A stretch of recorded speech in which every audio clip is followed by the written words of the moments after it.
তালই আর মাও ঈদের বাসা থেকে আসছে খাসির একটা রেস্টুরেন্ট। তো এটা ঈদের সময় দেওয়া হয়েছিল, কিন্তু ভাইয়া ভাবি আমার জন্য খায় নাই। ওরা ওরা আমার জন্য অপেক্ষা করতেছে, আমি বাসায় যাব, তারপরে একসাথে ওরা খাবে। তো আমার ভাবি বিচারি অনেক কষ্ট মষ্ট কইরা খাসির রেস্টুরেন্টটা কাটছে।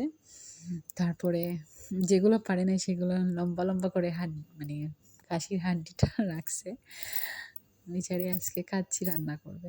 যাই হোক, তো অনেক এক্সাইটেড। আর এখানে কিন্তু নরমালি ভাবি সব কিছুতেই কাটা মশলা মানে পেঁয়াজ কুচি করে দেয়, কিন্তু এখানে বাটা মশলা যেগুলো পাটায় পিষে যেগুলো মশলা, তো এগুলো করানো হয়েছিল সকালবেলা। তো এগুলা পিষা মানে রসুন আর পেঁয়াজ যাতে পাটার মশলাগুলা কিন্তু তরকারি কিন্তু অনেক মজার হয়। তো ভাবি এখানে কিছু মানে একসাথে মেখে মানে তরকারি বসাবে, যেটা আর কি মাংসটা।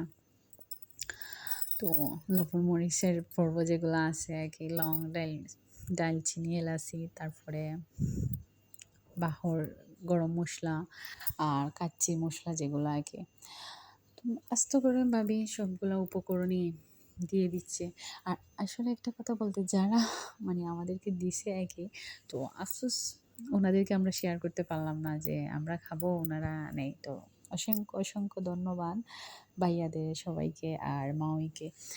আর তালই 2 বছরের মতো হয়ে গেছে, তো মারা গেছেন। আর আমার তালই খুব ভালো মানুষ ছিলেন, যতদিনে ওনাকে মানে পাইছি আর কি। তো খুব ভালো একটা মানুষ ছিলেন, আল্লাহ বেশ নসিব হরক্কা, মানে বালা যে জায়গা তো আসেন মানে আল্লাহ বালা অবস্থায় রাহক্কা। আর এই তো আমরা মজাহরিভাবে রান্না কররা। আর আমার আসলে এই একটা যে কালার, রান্নার একটা কালার আর স্মেল বার হয়েছে, আমি তখন ওর সাথে সাথে গিয়ে একটু ভিডিও করছি, মানে একটা ঘ্রাণ বার হয়েছে মাংস যখন রান্না করা হয় তখন সেই রকম হয়েছে। আর আমি একটা স্কিপ করছি, আমি আসলে যে চাল ছিল বাসমতি চাল, এটা ভাবি এটা আমি কারেন্ট ছিল না, আর আমি তখন এটা আমি করতে পারি নাই, যে চালটা যখন ভাবি দিছে তখন করা হয় নাই আর কি।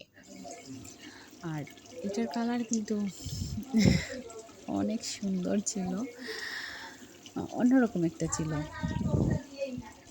দেখতে। কিন্তু জানি না ক্যামেরায় কীরকম আসছে, বাট বাস্তবে কিন্তু অনেক সুন্দর কালার আসছিল। আর এই আর আফসোস যারা আমাদেরকে দিছে মানে ওনারা খেতে পারলো না। রান্না শেষ, অনেক সুন্দর কালার হয়েছে আর অনেক সেরকম দিচ্ছি শোনাই।